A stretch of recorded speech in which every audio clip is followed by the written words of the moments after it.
just a small effort to do that, to try to understand what are the different issues around urban inequality that we all face, how do we understand them, how do we address those issues.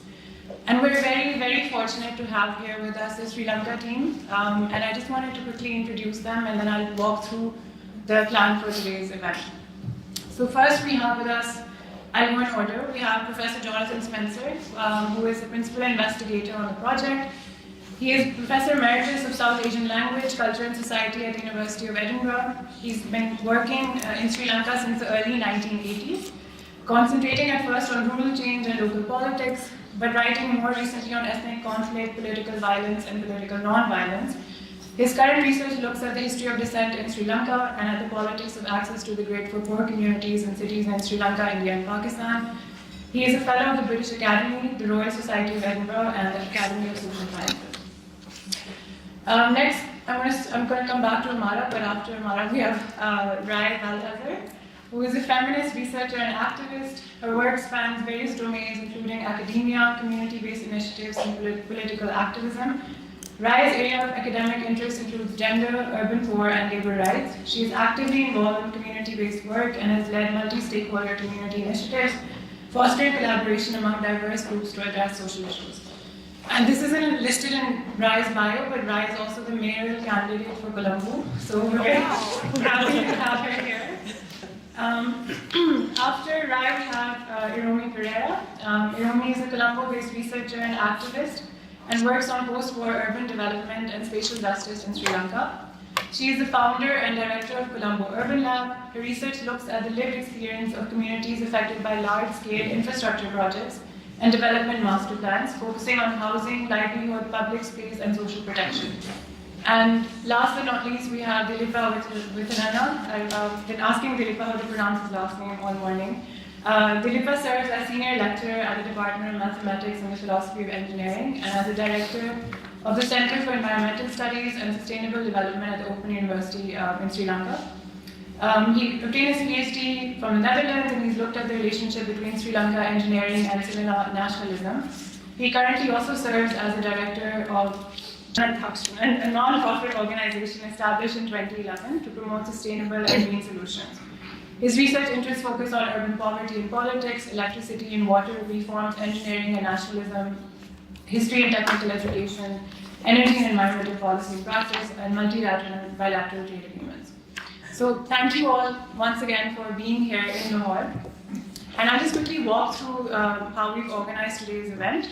So first, we're going to screen a short film called Being Here that's been directed by Shani Jayavardhana. And it's based on some of the work that our colleagues, Dr. Asha Abeyasekera, who couldn't be with us here today, but also Iromi and Vraie have been doing in Colombo for the past 3 years. And I'm going to ask Vraie to say a few words before we screen the film. We'll then share some initial findings from the work that we've been doing in Lahore, and it's been focused on 4 village settlements on the outskirts of the city. Well, not really outskirts anymore, but I'll talk more about that. And then we have a short discussion for about half an hour that will be moderated by Dr. Ammara Maqsood, who is an associate professor in social anthropology at UCL. And then we'll ask Professor Jonathan Spencer to share his closing remarks. So I'm just going to ask Vraie to say a few words, and then we'll start again. But thank you all so much for joining us tonight. Hi everyone, and thank you so much, firstly to Fizzah and Umair and the team, the Lahore team, for hosting us. It's such an honor for us to be here, and for Dileepa and I, it's the first time we are coming here. Iromi's been here before, but we're very excited to be here. And we're also very excited to show our film, which we did last year. It started Being Here, and we're basically looking at Colombo City and the lives of women who have to navigate living in a world-class city.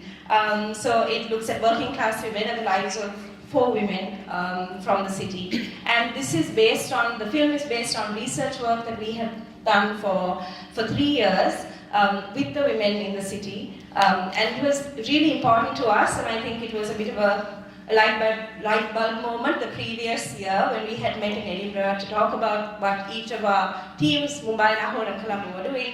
And the India team, we had one of our colleagues, Rohan Shivkumar, he shared a film that he had done which is entirely different. It's a kind of an autobiographical, architectural film, but it's beautiful and very poetic. And we decided then and there, I think, just before we had even come back to Colombo to recap everything, we were like, this is such an exciting idea. It's so beautiful, and maybe we want to find a way to use a non-traditional way, which is basically we wanted to move out of our academic space, in that sense, just not being confined to papers, but find a different way in which we wanted to tell the stories of these women to people that was more accessible to a larger group, a larger audience. So the film, in that sense, we released it it's a documentary film, it's 32 minutes, and we showcased it in August. And then we've had several screenings afterwards.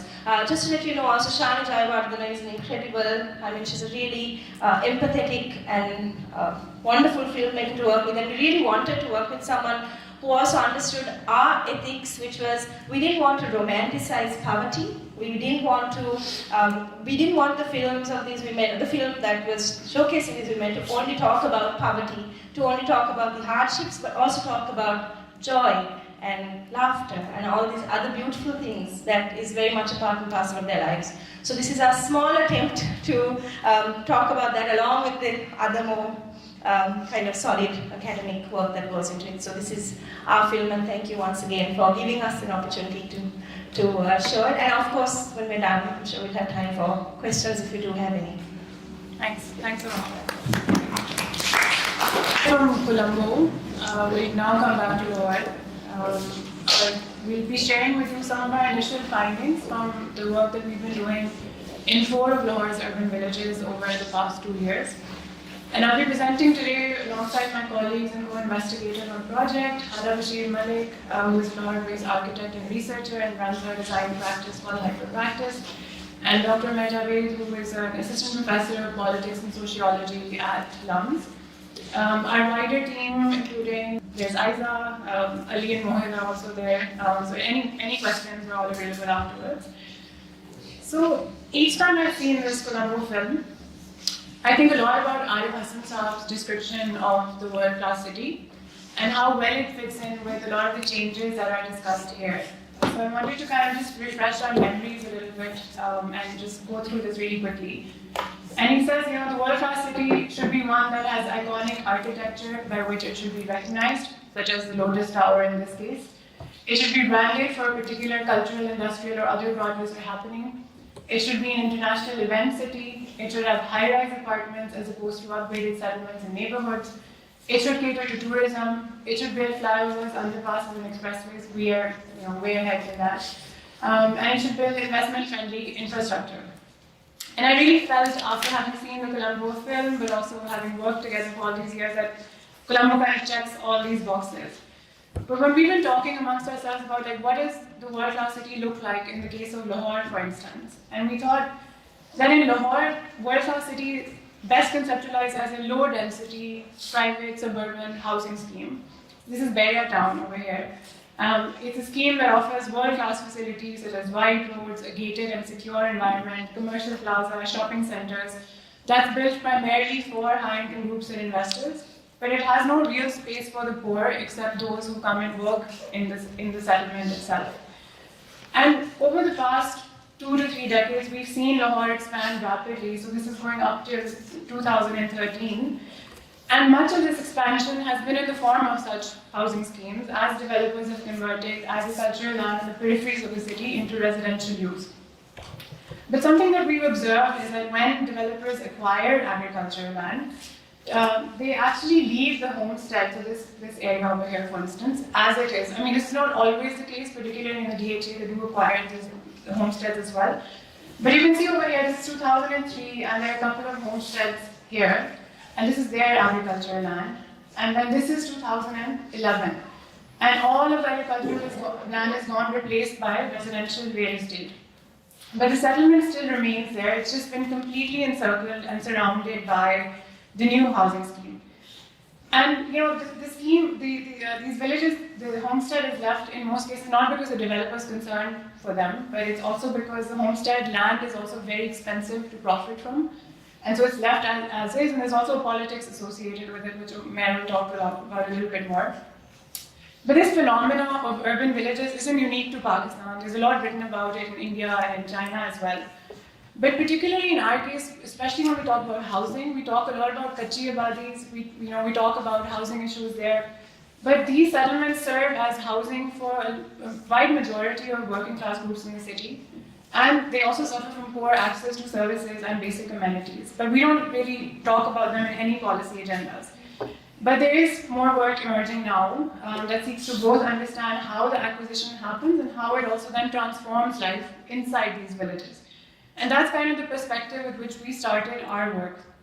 So these were our original research questions. It's a lot of text, so I'm not going to read them all out at once. But basically, the idea was we wanted to understand, once these settlements are encircled by such schemes, how does that affect densities inside? How does that affect access to services? And then how does that connect to higher order changes that are happening in the city? And then finally, from a policy perspective, what are the lessons that we can learn? Once we started the research, we realized it was also equally important to understand how land was being acquired before the conversion itself, and then how that ends up changing social relations inside the village itself.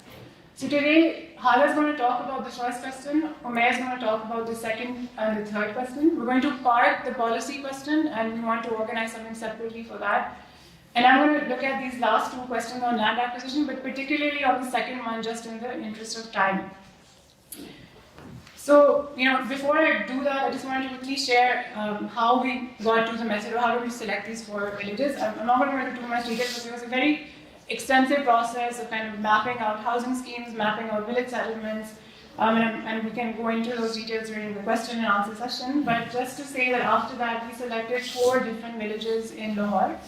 The first one is Cheddar, which most of you may know is based right here in Defence. Cheddar's land was acquired roughly 40 years ago by the then Lahore Cantonment Cooperative Society, and the area around it, as we know, is fully occupied. The second site is Harpalke, which is now based in DHA Phase 9. The land for this has mostly been acquired, but there are still some pockets left. Infrastructure has been completely built out over here, but people haven't moved in here yet. Then we did some fieldwork in Sheikhport and Jandatte. Sheikhport is now surrounded by Beria town, Jandatte is surrounded by Lake City. Both Sheikhport and Jandatte have been surrounded in the early 2000s, so they offer kind of some temporal variation between Cheddar and Harpalke. But also we get a mix of developer types. So we have big private developers, but then we also have the DHA. So we've been carrying out fieldwork here for roughly 2 years or so now. We're still in the middle. We're hoping to do some more interviews. We've done 136 interviews in different villages, also 33 interviews with different secondary stakeholders, and relying on direct observation, photo documentation, mapping, and secondary data collection. So if I just come back to the original kind of question on land acquisition, and I'm not going to go into too much detail about this, but I just wanted to kind of point out 2 things. One thing is that when we talk a lot about the 1894 Land Acquisition Act, but one thing that we've learned through this work is that developers have increasingly been relying on market-based mechanisms to acquire land, which means that they rely on intermediaries, middlemen, to acquire land for them, making payments in cash or in files.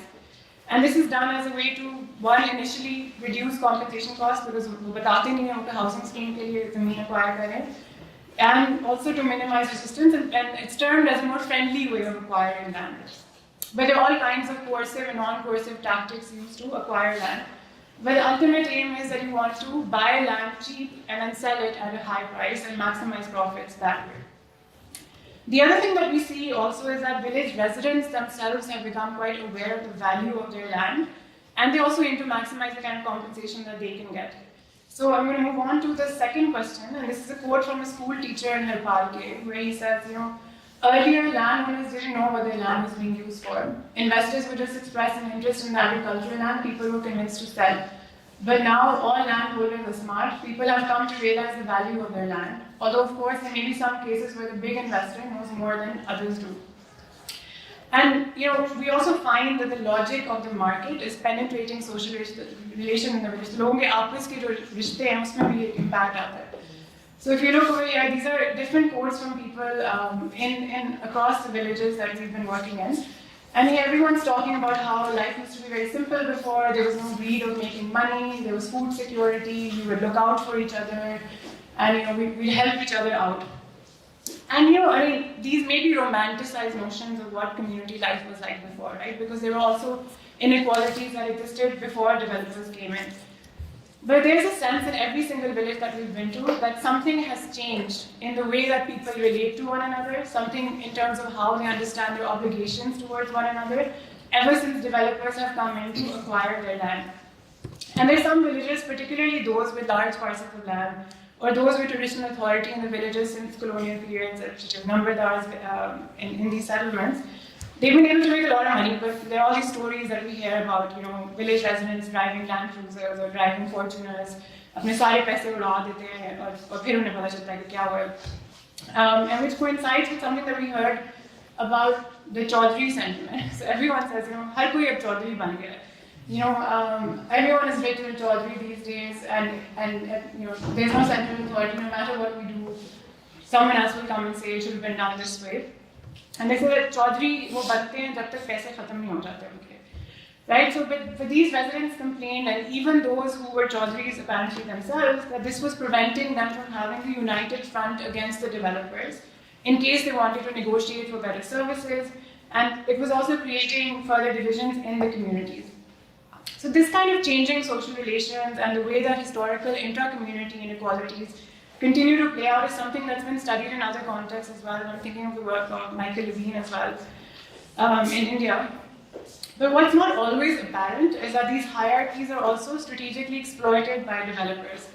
And so this was very frankly shared by a real estate developer I spoke to for my own doctoral work. And I thought it was really important to mention here because he said, it's really challenging to acquire land in Pakistan because as soon as residents find out a housing scheme is coming, they start to blackmail you and they decide not to sell, etc. So you have to be very creative in how you get them to sell. So he said, our people, the land acquisition team on the ground, are connectors.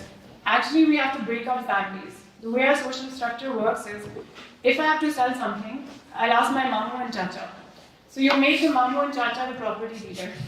You say, I'll give you 2% commission if you convince them to sell the land. And this he thought was a very successful strategy. And he shared that they also go to village notables such as the Nambardar. वो उनको काबू करते हैं, that was the kind of word that he used. So it's not just that the logic of the market starts to penetrate social relations on its own, but there's a very deliberate effort on the part of the developer to exploit residents and influence social relations, which in turn means that some community elites end up benefiting disproportionately from speculative opportunities that are opened up by suburban real estate development. But then they also shape aspirations for non-elite in those communities as well.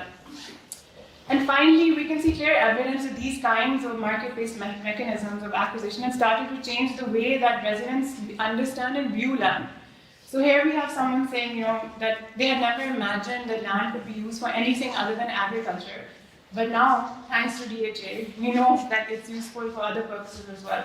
And then someone else saying, we only bought land that we needed before, but now we just want to buy more and more land. But then, people like us from a particular caste may not necessarily have the resources to do so. So it's shaping those aspirations. And then the last quote over here just saying that, people used to think that they couldn't use it for anything but with agriculture, but now we think there's no limit to the value that land can take.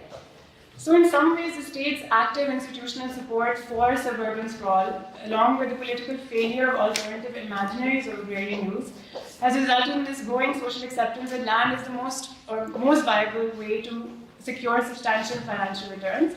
This has both shaped and reshaped urban life as well as our relations to one another, creating new types of citizens and inequalities in the city.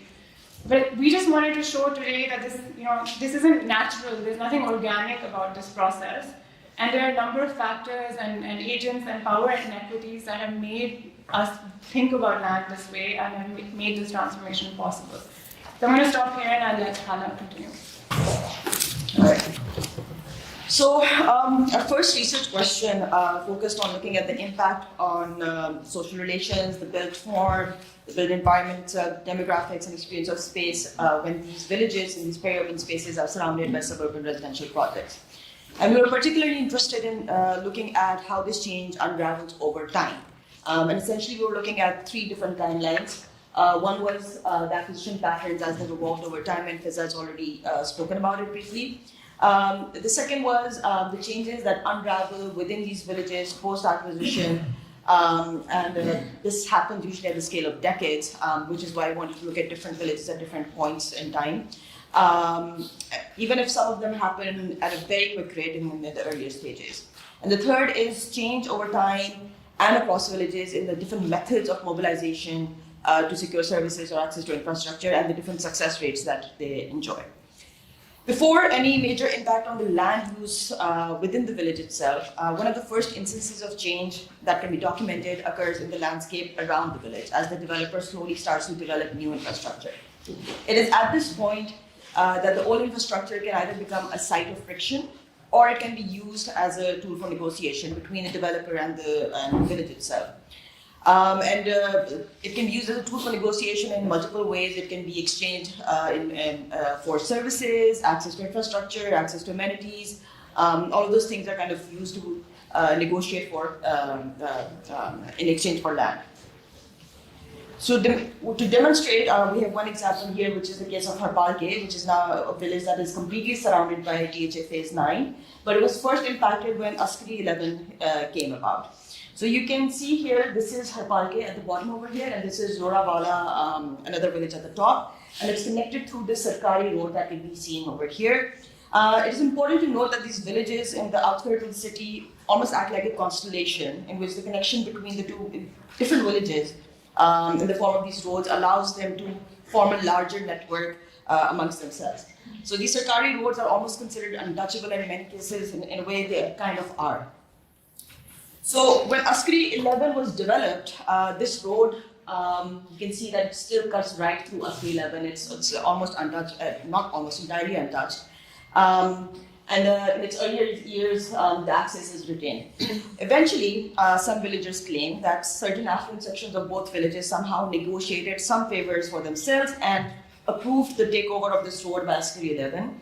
And it was shifted to the west of Askari 11, but which most importantly did not directly connect Harpalke to Zorawala, and that connection was broken. So you can now see that the place where the road actually ran is now being filled in with buildings over here.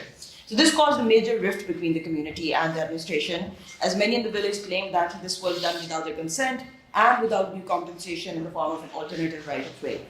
This is just one example of many more just for this village, which have caused friction between the two parties. And in at least one case, we know that the friction eventually led to unrest and eventually ended up that a lot of villagers were arrested and are still kind of facing the brunt of that. So Harpalke, being fairly new, a fairly new victim to this kind of development, there is much more awareness in terms of what they can all rightfully claim as part of their village landscape, and they can negotiate access to infrastructure and services better accordingly, even if they're not properly organized. So as you can see over here, this is the main homestead of Harpalke, but the landscape of the village actually extends far beyond the main homestead. So the Eidgah is over here, the main graveyard of the village is over here.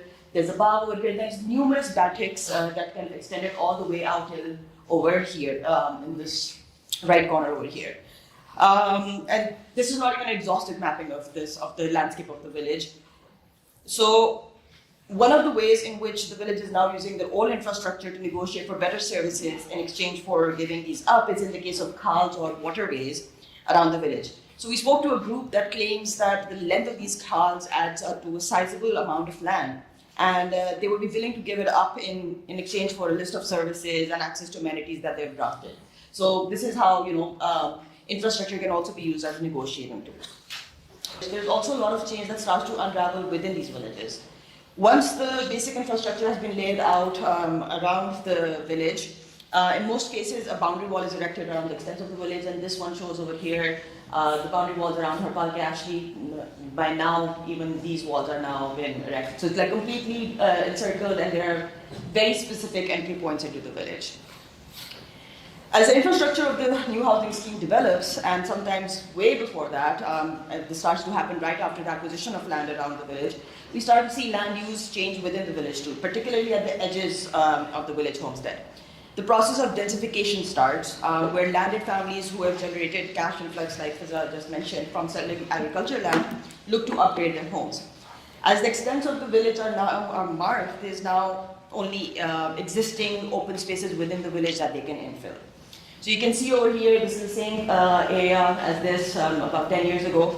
10 years later, you can see that the southern edge has become more packed, and the more affluent families, the landed families that sold a lot of agriculture land, were able to claim what was the chopper area and have kind of upgraded their houses over here. So this is now, this edge over here is now the more affluent side of the village.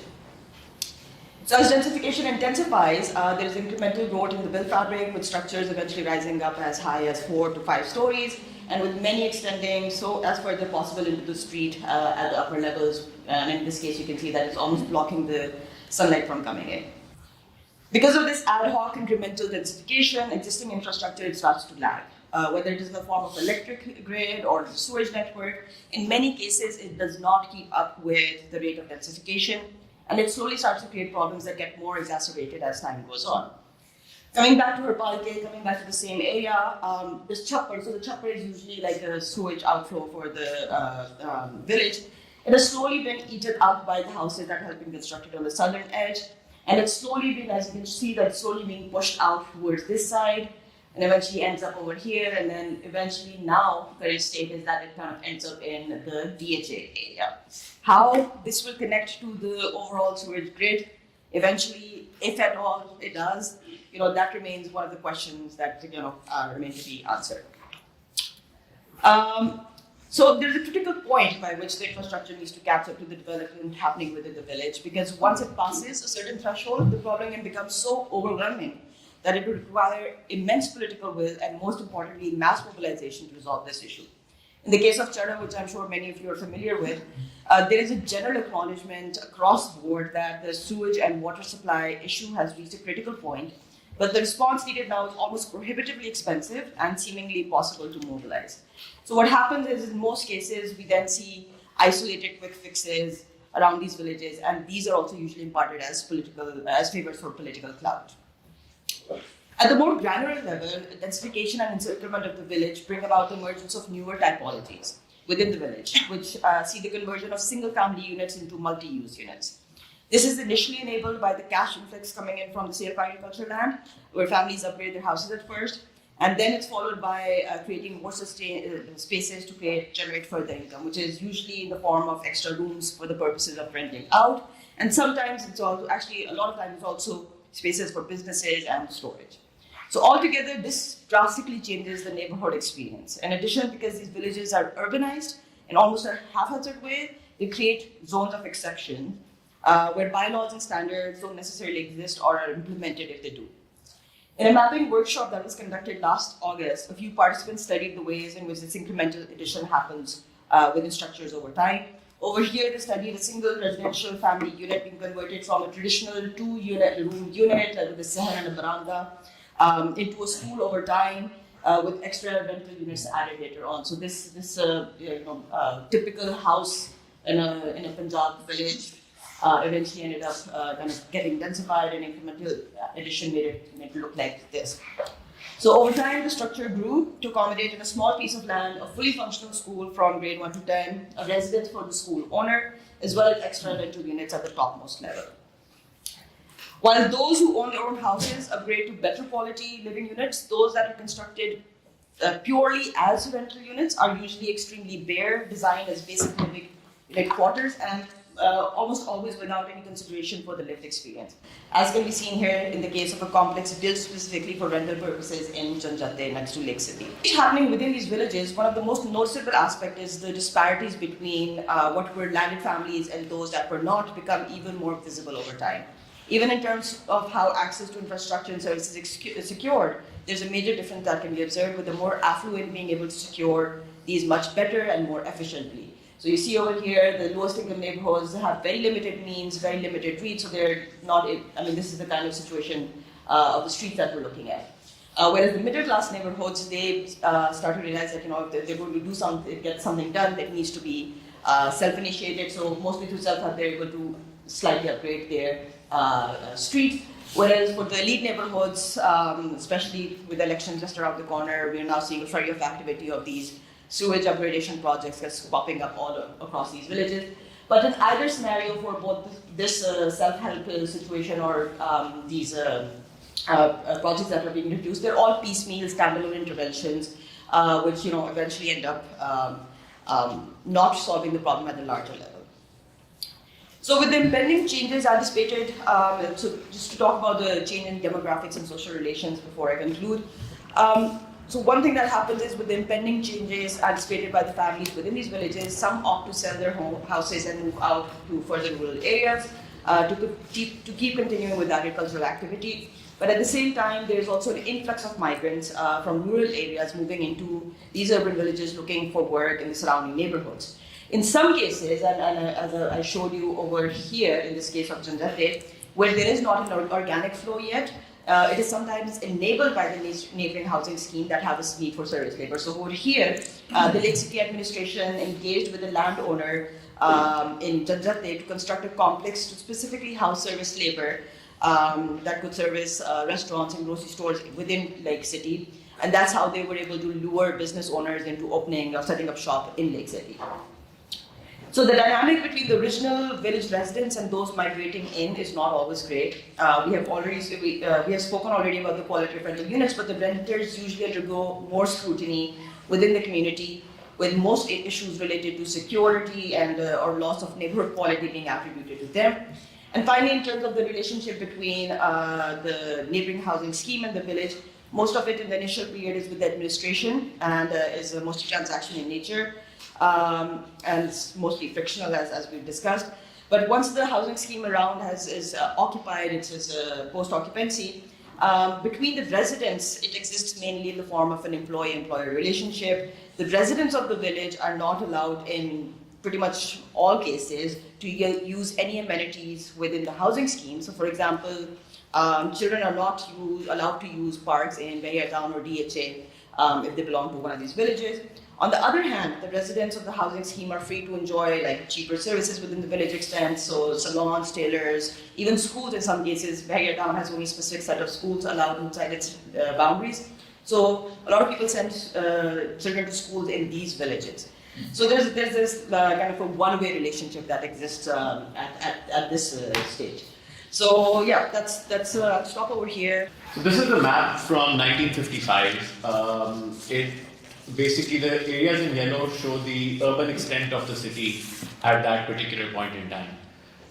If I could sort of show you, we're somewhere here right now. And this is one of our field sites, Jared, and the other one should be here somewhere. So this is Harbalke.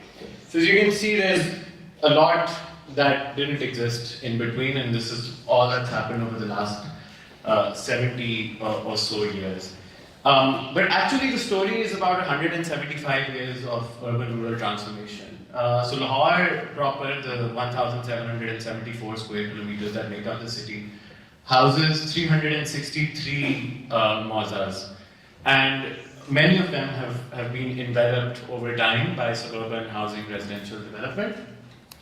And so we see the emergence of this continuum between what we call a village that turns into an urban village, and that eventually turns into a mohalla.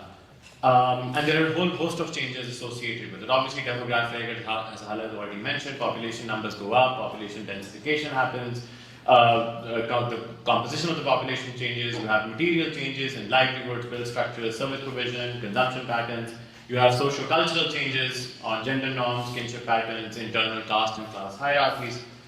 But I want to focus specifically on political and institutional sort of transformation. The first is that the legal status of a village is rendered invisible. So you pick up any master plan document from Lahore, there is no mention of a village as far as the actual planning document is concerned. They are earmarked as residential areas, but apart from that, there is no consideration. In Delhi, which is the closest proximate example that we have to Lahore, urban villages are earmarked as a specific type of settlement. Another sort of case that I found really interesting was when the Moza census data of 2020 was released. It lists 363 Mozas in Lahore, but provides no characteristics of any of those villages. Lahore is the only district in which no data is reported for any of the village settlements. Every other village settlement you have data on population, on rural characteristics, and so on.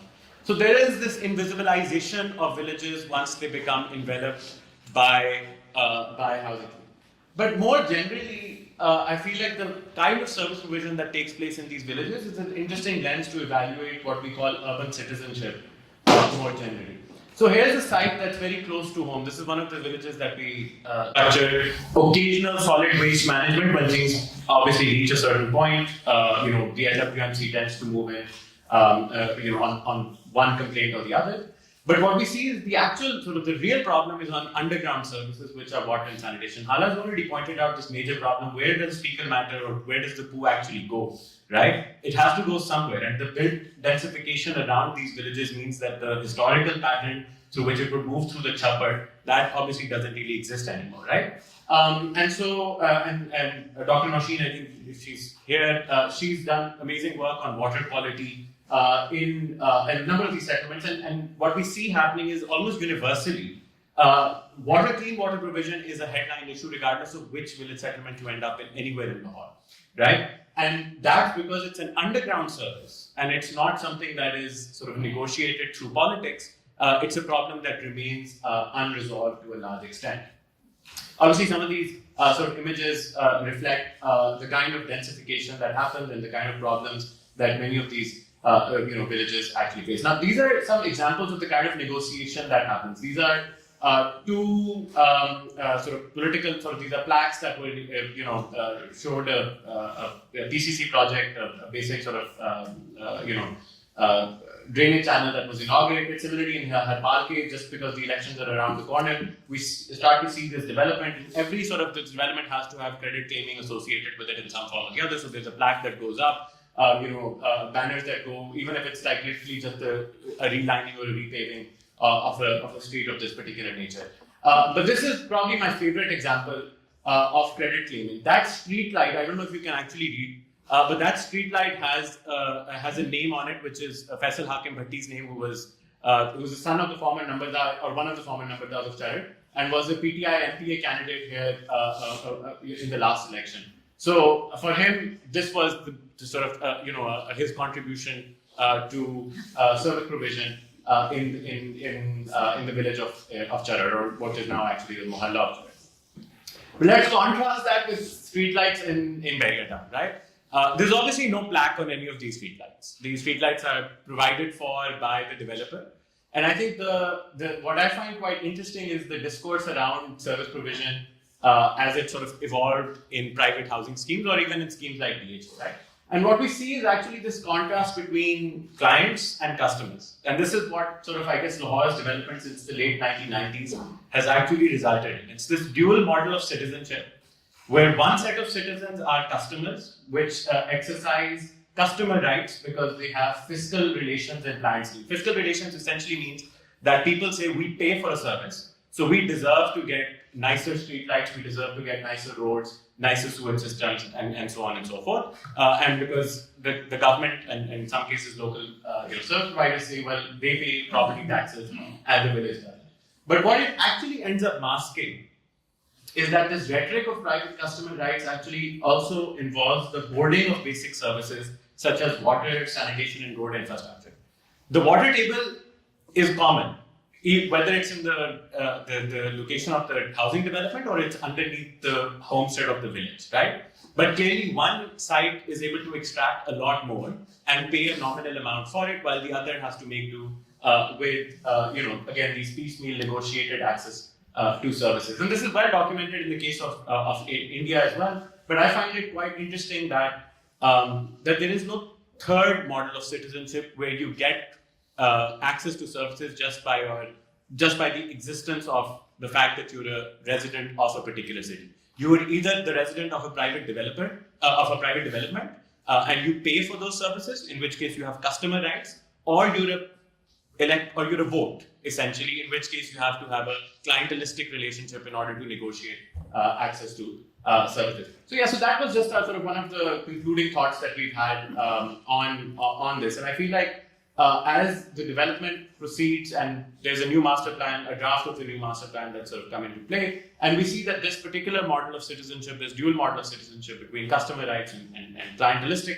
sort of negotiation, I feel like it's become much more entrenched in the way that we imagine how the city is going to grow in the coming years as well. The last point here is how do some of the higher order institutional and political economy factors actually make this possible? Like, what are some of the larger structural drivers?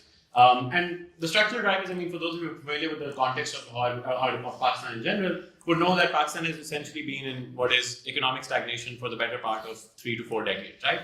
And that means that you have a whole host of sort of illicit and informal financial flows taking place into real estate, and real estate is often seen as the only valuable store of wealth, and that obviously drives sprawl. But alongside that is also what we now consider to be a pretty major rural livelihood crisis, right? The reason that development of this type of land actually takes place is because people no longer see a future in agriculture, especially in peri-urban areas. People are more than happy to find a way in which they can sell off their land, get some money, in the short term, and then see what happens when the money runs out, right? And I think both of these structural determinants have created the particular type of urbanism that we see in Pakistan today.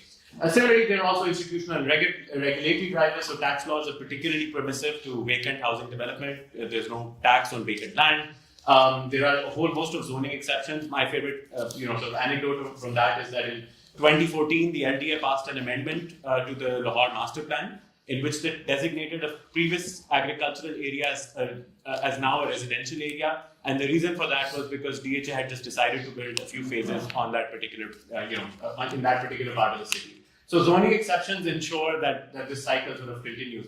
And then finally, in the absence of elected politics at the local level, we know that there is a systematic upgradation of any sort in these particular settlements is simply a non-starter.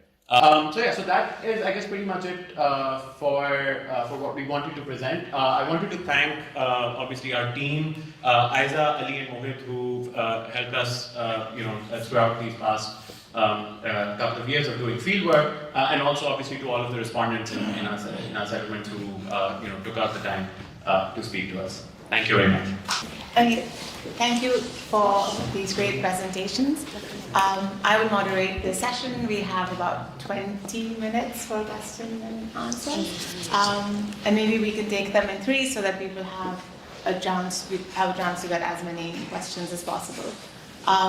And to start off, as is common, I will abuse my right as moderator and just ask a couple of questions to each side, but you don't have to maybe answer them right now, and we can collect a lot of questions before we come back to it. It was so nice to see the documentary, and it just kind of brought home the way that sort of just the amount of perseverance through which women build a home. And so I wanted to ask 2 quick questions. One that kind of focuses on something, Iromi, that you say in the documentary, that what we see is a militarized vision of space, of urban development. And I wondered if you could locate it, or locate what you mean by this militarized vision of development with the alternatives that are there for technocratic, is there a difference between the technocratic vision for development, urban development, or popular vision? And to kind of put it in comparison with Pakistan and with Lahore, where the militarized vision of urban development obviously overlaps with the technocratic as well as popular, which is why middle-class housing and the military are such good friends, right? And so I wondered if you could talk a little about it. And my other question is a little bit of cheating, because I'd asked Asha this question before when I saw this film, and now I can ask you guys, is that had this been focused on men, and you had interviewed men, would there be a different vision of loss and sociality that would be coming out, and whether it would be so much centered on the home or on the public places or social spaces around the Wadi that were there, and how that would fit in with the wider gender politics and gender economy of Sri Lanka? And for Fizzah, Umair, Hala, and the rest of the Lahore team, really fascinating work. Particularly, I think that because it destroys that very simplistic picture of land is acquired from poor people through either state or elite groups. Whereas I think the way that to bring in the intricacies of all the intermediaries that are involved and the people that benefit. And I really want to hone in on that a little bit to ask you about this wider economy, right? And the different class backgrounds that are involved and the way that they might benefit in a very extractive way from it. And it goes back to something that Umair also said in his conclusion about the structure, the determinism that's there, about people don't see a future in agriculture, right? So in some ways, given that there's this wider economy that's facilitated, which is very extractive, and if you think about it in relation to lack of alternative, are we seeing this as this kind of extractive method of social mobility that is available through the market and the absence of other things? And I think about it very much in relation to my own fieldwork with middle class groups, right? That everyone has some kind of hand in speculative urban development somewhere, right? Or if they don't have a hand, then the aspiration is that maybe somehow I can get a file, which later could facilitate my daughter's wedding or my son's school or so on and so forth. And so are we thinking about this also in relation to sort of any absence of other real methods of social mobility and thinking about the class groups that are involved within this entire model of urbanism? So I will leave it there. Thanks, Ammara, and again, to echo Rai, it's very nice to be here in person.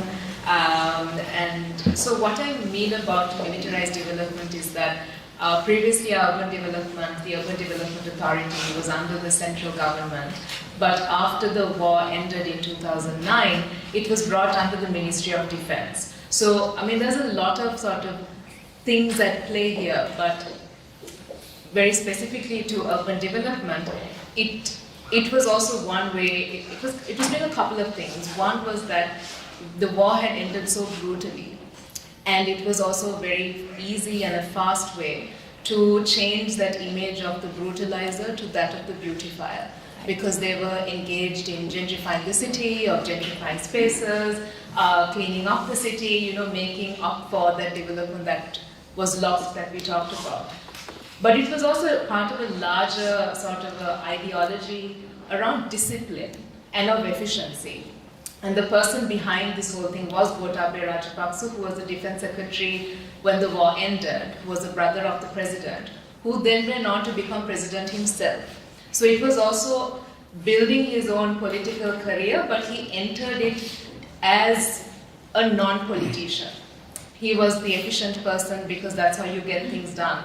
So it paved the way for this kind of rapid development to happen in a way that we had never seen before in Colombo, because there was complete disregard for due process, because there was military backing behind it. So you could evict people, you could gentrify spaces without, and people were also more scared than they were before of the Urban Development Authority. So it gave them a lot more power to do these kinds of spatial modifications and gentrifications in a way that we had not seen before. And that militarization was very much, like I said, about disciplining spaces and clearing informal spaces. So it was also about class. It was about, so much of it was about, we have to tell them how to live, and very quotable quotes about, with that discipline we'll also come to them by moving them. And when we look at Lahore, and over here, I think some of the parallels that we see is that it is sort of, it's militarized, but there's also so much class involvement here. It's also very much about aesthetics, and whose aesthetics are taking over, whose aesthetics are shaping our cities. Because by disciplining these spaces, by using the power of the military, and the power that they hold over the whole process, you are also able to shape what the city looks like and how it expands and how it develops. And then what is also being erased is the aesthetic of the working class. You are telling them, this is not how your houses should look like, this is not the color of your houses, this is not how you should live, this is not where you should be vending. It's imposing this upper class, powerful idea of what gentrified spaces look like, what a world-class city looks like, because in the Dubais and the Hong Kongs and the Shanghais and the Singapores, you don't see this kinds of housing, you don't see this kind of vending, you don't see the messiness, right? And that is and in that sense, that's what's so similar about our two sites and about those two cities and even the other cities in South Asia that we work in, is that this imposition of an aesthetic and the disciplining of a space. And since we've been working with you also since 2017, those are the kind of themes that for me have been quite interesting to see from our two cities. Two different machineries for sure, and two types of governance. All of that is there, like differences are there. But I think broadly that kind of thinking for me is quite striking. And maybe I'll just hand over to Rai for the second question. Okay, of course. Okay, so the question on the kind of looking at this through a gender lens and what if we were focusing on men rather than women. I think it's a little difficult to kind of even imagine that to be the case because we went into the study very specifically saying we are going to study women. But that isn't to say that we didn't want to take into account the experiences of men, but we had already made that decision. But in order to answer your question, Ammara, I realized that I had to kind of look at something else. That was another study done through a different university in a completely different way of looking, but at the same kind of geographical space, which is central Colombo, something that Iromi had asked us to do. And so we looked at people's experiences of understanding the city they live in, their memories and history, and we looked at men and women separately because we had a list. We had kind of listed out as women, men, and people from different ethnic backgrounds. So we had Muslim women, Muslim men, Tamil men, Sinhala women, Sinhala men, and also trying to cover the religious aspects because I think the place in which we had done our documentary also has all of these different kind of religious communities, different ethnic backgrounds. And so the experiences, in order to, like I said, in order to answer that question, I have to reflect on both of those because it was really interesting. The men were able to talk about public spaces, talk about football, talk about how they used to play cricket and the ground is no longer there, talk about how they used to go swim in the Perera Lake, which is a lake that, it's very murky and muddy, but that's a different story. But talk about the experiences and their engagement in those kind of public spaces. And the women rarely spoke about any of that. They spoke of their home, their neighbors, and their immediate vicinity, their road. And their experiences of home were very different, just incredibly rich. And their memories of food or memories of those were the things that were just really the things that resonated with them and the experiences of violence, all of those things, as opposed to the larger kind of, access to public spaces and the kind of, almost like a micro story. I think it would have been very different had we shared these stories of home and through kind of a male lens. But already I feel, especially when we talk of Colombo, the narrative that we hear now, even in kind of media and the public space, is often narrated through a very male lens. And so it was important for us in that sense, not just to the study, but through the film also, to bring out a more feminist lens and a feminist perspective. I hope that answers the question. I'll just be very quick, and I wanted to answer with an example. So we've talked a lot about villages that have not been acquired, so where the homestead hasn't been acquired. But there's a village settlement in Phase 7. Right. I was like, maybe I won't name it, but no longer a secret. So this village, the homestead has been acquired by the DHA. I think it's almost done now. And the DHA hired someone from within the village to empty out the land and encourage people to sell their houses. And that family, they said they've achieved a kind of social mobility that they had never even dreamt of, because they've been able to take that land, give it to the DHA in exchange for files, and then sell those files in the market and then make a lot of money in the process. So we found a lot about this, right? That there are people who are able to achieve social mobility in ways that were never open to them before. They've also, the thing that's interesting about this case is they've also built a new small housing scheme on Balki Road for residents of the village. It's called New Zira Village. But people have their cars, they have proper houses over there.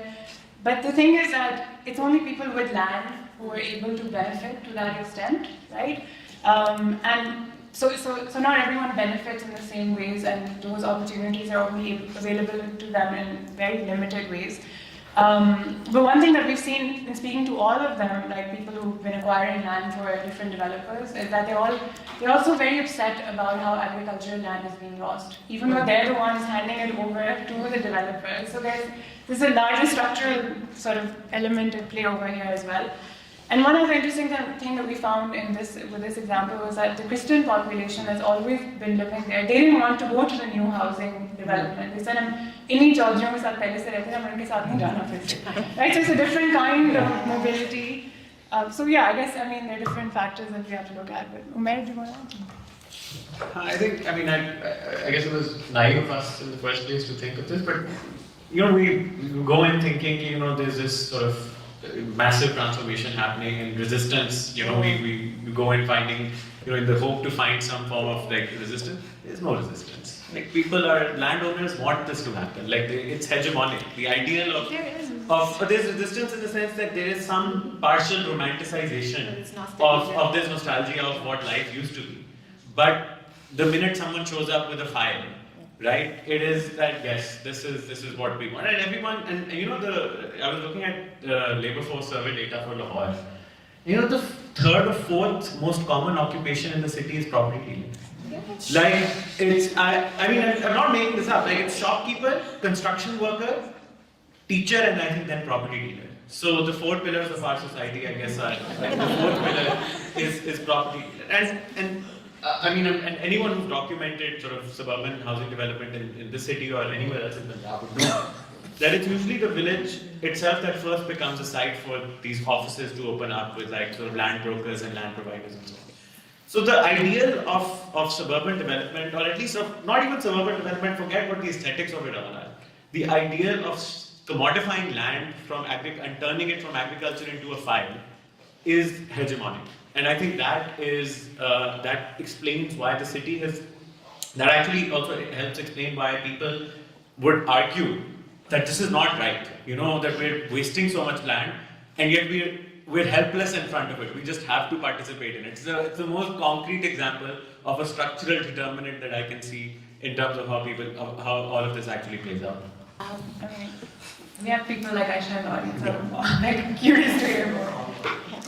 I can speak on. So this question of resistance is really interesting because my research is also in Lahore and looking at land acquisition, housing scheme development, and actually on my side I've seen a great deal of resistance.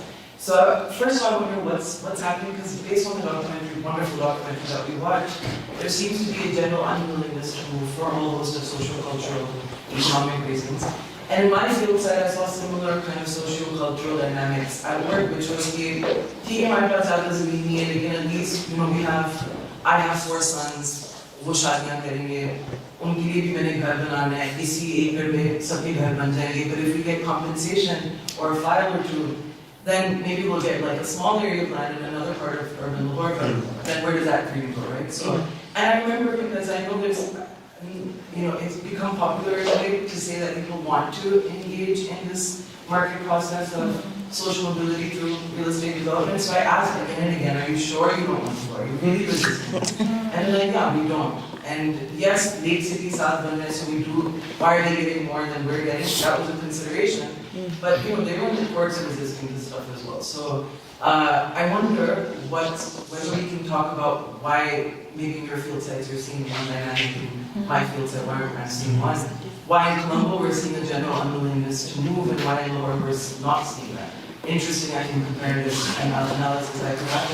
And secondly, just a more empirical question, which is what is an urban village? How is that defined in India, for instance? And are there associated rights and entitlements that come from that designation?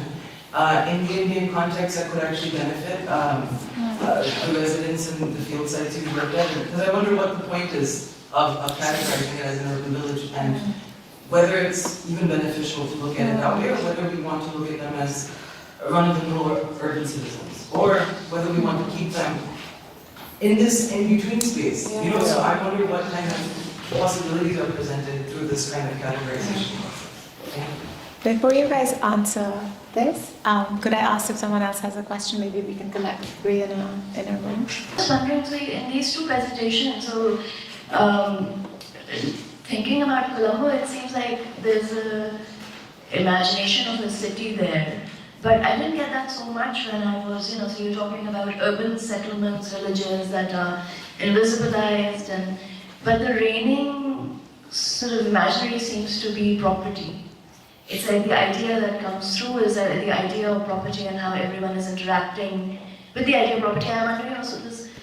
Also would like to know more about how people reflect on property. Do they think, you think property is one of the most popular professions, but what is everyone thinking about property? And I see in these pictures as well that Colombo comes through as something that people are interacting with. In these images of Lahore, what I see are drains, walls, etc., and sort of built infrastructure much more. So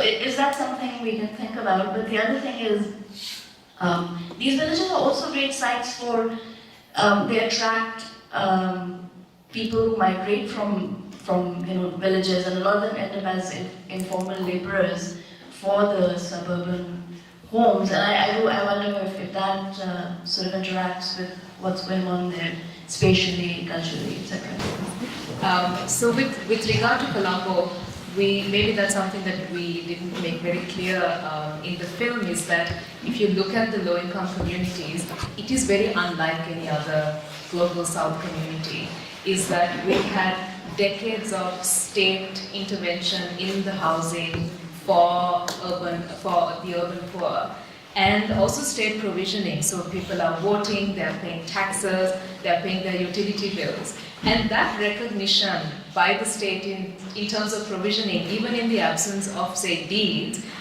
has given people that sense of security, which means that they have put in their own money, incrementally built their houses, and they're also not just building their houses, they're building up as their families are growing. And so if you look at the latest data, the last census that was conducted a few months ago by a couple of our organizations in every single low-income settlement in Colombo, it shows that over 90% of Colombo's settlements fall into the category of permanently upgraded. So they're not slums, they're not shanties, and they're not sprawling. It's only about 4% of the settlements that have more than 200 houses. So our context in that sense is very, very different. So even in terms of comparisons, you have to keep all of that in mind. And the communities themselves, like they say, I don't know how evident it was, but they kept saying, "Me Gama, village." It is their village. Colombo is their village. If you ask them to go home during the New Year, there's nowhere to go. It is their village. It is where they live for generations. So they talk about it in that way because the city has a very different place for them in a very different way that we see in other global south cities, right? And I think finally, the other difference we see in these sites and with Colombo is that here, Lahore, the city is moving to the rural, right? They're acquiring land, they're moving to the rural, and then it's becoming a city. In Colombo, everyone is living in the center of the city. It's also a very small city. So for them, they're not actively taking part in this kind of development because A, their houses are permanent, their neighborhoods are very nice, and they have nothing to benefit from giving up their land to the state or the developers and going somewhere, because none of the things that they're talking about in terms of location, livelihood can be afforded in the suburbs. So our sites are very different in that sense, which is also what makes this kind of work so interesting for us about what can we learn from the specificities of the two sites. I want something very small, but also in Colombo and in the sites that we've been working in, there's also contradiction. So in some areas there are communities who are resisting, but at the same time, the third story you saw, the woman Jensi, she lived in a fishing community that was just outside the city of Colombo, and so she moved into the high-rises where we were doing this film, and now she's actually moved back. Not to the same place, because that place has been completely, bulldozed over, but she's on rent in a place that's close to her children's homes. But it talks of the contradictions of that aspiration to move into this city, to move into a high-rise where there's more access to, things, and that's what they wanted, the community wanted, and they got there, and then they were like, well, this is not what we really, and so you go back. And so there are those contradictions. I just wanted to point that out, that even in Colombo, there is resistance, but there's also the flip side of it. So there's this contradiction that each community kind of deals with. Very quickly, Asha, I wanted to respond to your question. I think there's really, we've simplified it some, but there's really a continuum in terms of resistance. Like, it's not that everyone is outright there resisting in these settlements, and it's not that everyone is like, oh yes, please, developers come in and we want it. there are groups across that continuum. And I think we were expecting that there would be a lot more resistance than we saw, but that continuum exists, and it also differs by developer. So interestingly for us, and we're still trying to figure out why, but in Bahia town, there was less resistance. A lot of people are very happy with the compensation we got, with the money that we got. There was koi zor zabardasti nahi thi, hum to bade khush. That was not what we were expecting to hear. So I just wanted to kind of point that out. And the other thing was just about the homestead. In most cases, no one wants to leave their houses, right? The settlement, that is, there's absolutely no way that anyone wants people. We've heard like one or two people say, "Kash gaon hi utha le." I mean, that's an exception. But in most cases, like people will fight a lot more for the right to stay on that land. But in terms of agricultural land being acquired, there's that continuum. And I guess I'll let you guys talk about the urban village definition, but it is a fear that we have also about like, what if these get recognized, and then what if that results in more problems, you know? I just want to add on to what Fizzah talked about. And the reason I pulled up this slide was just to show you this bar over here. And this bar is one example where this person who owns this land did not want to sell the land, and literally overnight he assumed that DHA would kind of just take over the land. So overnight planted like a whole kind of a dense tree network in that area, now calls it a bar. And so you walk right through the landscape over here, and you'll see this plot of land which is sitting there in the middle of this DHA infrastructure. So there is resistance. I think the resistance is now converting in the fact, like as I said, people know that their homestead is safe, and I think that's something that they're pretty kind of sure about. But in terms of agricultural land, I think now it's more about negotiating better for themselves than outrightly saying not interested. Because I think just that the entire market logic is coming in. If you're going to get what 3 generations would make altogether with the sale of one plot of land, I think it just makes more sense for them to sell it, as long as they're able to negotiate it on their terms. And I think that's what people are now starting to realize, that rather than outrightly saying no, we have the power to kind of negotiate. And I talk about it. And then obviously there's other sides of friction. So I talked about how rights of way, when they're taken away, there is resistance, there is kind of that standing up for it. But again, as long as they're kind of able to negotiate better services, better infrastructure in exchange for that. And I think also what Umair said about property dealer being the 4th most kind of common occupation in Lahore. In Lahore. I think that also speaks into how the acquisition patterns have started to change. Because like Fizzah mentioned, that initially it was just like, outright purchase of land, you got cash, you moved on. But now, especially in DHA, you're actively seeing DHA kind of encouraging you to become land providers. So there's this kind of space that they've allowed to for people to kind of say, okay, agricultural activity, that's out the window. Let's now kind of look into this as a profession. I think that's also kind of the fact that it's the 4th most common occupation. I think that's indicative of what's actually happening. But I think because I studied the Lahore Development Authority, and Yeah. I think it has a lot more to say about the way people look at private developers versus Yeah. trust. The state. Development Authority. Absolutely. And it actually turns out that their compensation rates are much lower. Absolutely. And because they rely on a legal instrument, or at least on occasion, They also use the same. They use the same thing. Yeah. So on the question of urban village and why, so in India it's a designated category under the first Delhi master plan in the 1960s. The first time it was mentioned was in the 1960s.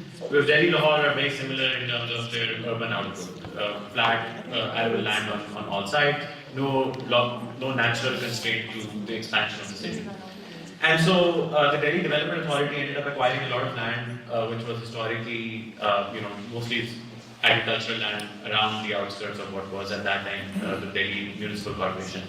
And so in the master plan, they designated these settlements, and because they're protected under the same land revenue regime that you have on this side of the border as well, which is you have the La Lakir around the homestead, which gives you right to homestead land. So the homestead land, you have title deed to the actual land that you have. So that makes it cumbersome for people to go in and buy all of it, but it also offers you legal protection against overnight acquisition. So the Delhi Development Authority designated these spaces as urban villages, and they had this entire I guess, in some ways optimistic view that these urban villages would become sites for your local entrepreneurship, handicrafts, some like a escape from urban, the urban life form to something that's more traditional. Obviously, that's not what happened. It ended up becoming mostly, as Hala mentioned, property for rent for incoming urban migrants. So I think the distinction that we draw is that we know there's a legal status for a village, which is the revenue estate, which exists and it has certain types of legal provisions and protections involved.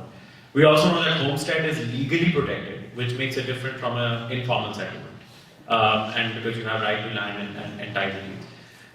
Eventually, an urban village becomes a mohalla. I mean, that's the nomenclature that's used. Again, it doesn't reflect itself in the actual master planning document. But one of the things that we found was that because of the pattern of densification that happens in these spaces, and because of the original layout, they are distinctive from smaller, lower income housing colonies that we see emerging in other parts of the city. And I think that requires the government to intervene with a completely different set of at least resources as far as underground services are concerned. So what happens to a sanitation network which had a particular pattern of disposal for 70 years, and now suddenly that is no longer a possibility. So we feel, again, we're not proposing that the urban village should be adopted as a category, but surely the infrastructure and legal status that these settlements have make it distinctive from just evaluating them as informal settlements or housing developments or any of those other categories that we currently have. I think given that we're running over time, I'm just going to close the question and answer session. But if people have more questions, please reach out to both teams afterwards. And I'll now hand over to Jonathan for his closing remarks. They need to happen in 5 minutes. That's some.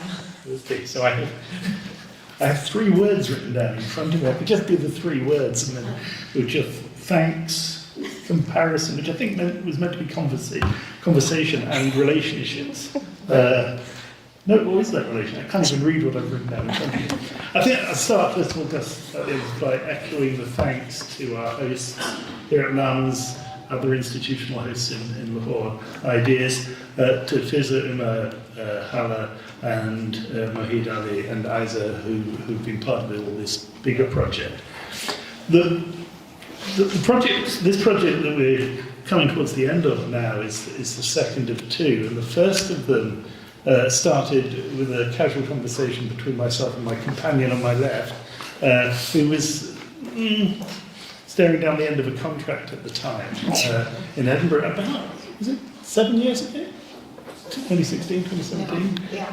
And there was some little funding opportunity. They wanted stuff on infrastructure, Global South. And I've been talking to Ammara about some work that my friend Asha had been doing with women who've been relocated in Colombo, and a little light bulb lit above her head. And said, well, what about, there's stuff happening in Lahore as well, we can maybe put something together for that. That was a relatively small project involving Iromi and Asha at the Colombo end, and Fizzah and Ammara here, and brought in Hala towards the end as well. That then expanded. Towards the end of that, one of the things that happened in this work was everybody really liked each other. The relationships between the two cities, as well as relationships within the teams, were extraordinarily harmonious and productive and interesting and, dare I say it, fun. So quite apart from anything else that we were learning by bringing the 2 cities together, we were learning something about working across national boundaries, working across disciplinary boundaries, working across probably all sorts of other boundaries as well. And so towards the end, when the money started to run out, well, really, there was never very much in the first place, but when we did start running out in 2019, we put together another project. And for me, I have to say, I'm an anthropologist, I'm a political anthropologist. I'm not have any great claim to be an urban studies specialist or even a property developer. Although if we put money into property in the first place, we have a much posher event. Anyway, but for me, the reason why I committed to a second, much bigger, more ambitious project was simply that something precious had happened, and it was important to find a way to keep those relationships going into the second phase. And so we brought in a somewhat unruly but rather wonderful group of architects and activists and dancers and singers and anthropologists from Mumbai. Geopolitics mean that they're not here today, and it means that when we go to Mumbai next week, unfortunately, our colleagues can't get there, but we all met in Edinburgh and we all met in Colombo, and I think we could say we had quite a nice time doing that. Moving from that to the substance of what we've been talking about today, I mean, for me, what has been most important about it is not comparison in some sort of, like typological grid, tick here for Colombo, cross there for Lahore, or even comparison in terms of some kind of synthetic statement, which is true for all of these different places. The collaboration for me has been above all about conversation and about counterpoint. It's been about the differences as much as the similarities. The fact that if you come from Colombo, where there's been loose talk about militarised development since the end of the war, and you come to Lahore, you realise there's like a rather different story here, and that the word militarised doesn't actually begin to tell you very much about what has taken place within that story. So in that respect, what it's done has been to destabilise the confidence with which we build our descriptions in any particular local setting, and to raise new questions.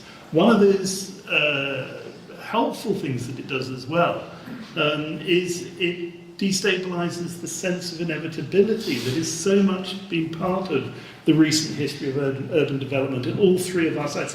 There is no alternative to what's going on, that the iron logic of the market or the iron logic of militarised development or whatever iron logic you do cannot be turned or deviated from in any other way. But in each case, you see other things are happening in each of these places which suggest that what happens before us is not inevitable. In terms of the actual substance, when we met in Colombo just before Christmas, or in fact, it might have been in this strange jungly place, I discovered that people from Lahore don't really take to the jungle.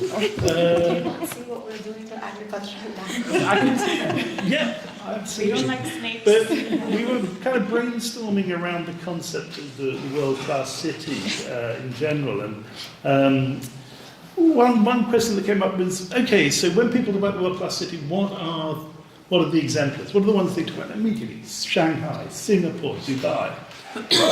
What do they have in common? Well, one thing they have in common, which is not so much the glitzy skyscrapers and the hype and so forth, is, well, authoritarianism, very, very authoritarian rule in each of the three places. But the other one is a systematic denial of citizenship to the urban working class. Each of it worked out in different ways in Shanghai, from the ways in which rural workers are deprived of access to education and health and other services for their families. In Dubai, we know about the regimes of labour migration in Dubai and elsewhere in the Gulf. And in Singapore, again, denial of basic citizenship rights to labour migration. So you think, okay, so this big project that we've all been talking about, one of the things it's about is, and this is beautifully anticipated actually in the presentation just now, it's partly about an aspiration to disenfranchise the working people of the city, to create a city where the working people have no political voice and no political leverage at all. But you can still see, even if it's at these pulsing moments of elections here, or in the many different ways in which it's manifesting in Colombo, you can see that this is not actually necessarily what's happened. So in that, for me, there's a lot of things to think about and a lot more that could be said. But there's also, I think, a message of hope, of potential, that these things can actually turn out other ways. There are other ways of imagining the city, as well as other ways for me. This is like my swan song. This is, this has been going on for so long. I stopped working for the university, and I'm still here. I'm like that cartoon character that runs over the cliff edge and is still running. Hasn't noticed that they're meant to have fallen down. For me, this has also been a model of what, academic inquiry and intellectual life really ought to be about, these kind of horizontal relationships amongst groups of interested researchers, as I said before, crossing boundaries and talking together. There's some absurd note at the end of the film talking about this project was led by Professor Jonathan. So it's like, led? I don't remember leading anything. I remember signing stuff. I remember dealing with all sorts of bureaucratic nightmares, but I don't think any of these people needed leading anywhere. What I remember being able to do is maybe opening one or two doors, ushering people into the scene. I think you might profit from talking to that person and so on. That seems to me to be the model of the best things of what academic life has done. And this whole project for me has been a really great thing. It's a nice one to go out on. So thank you all very much.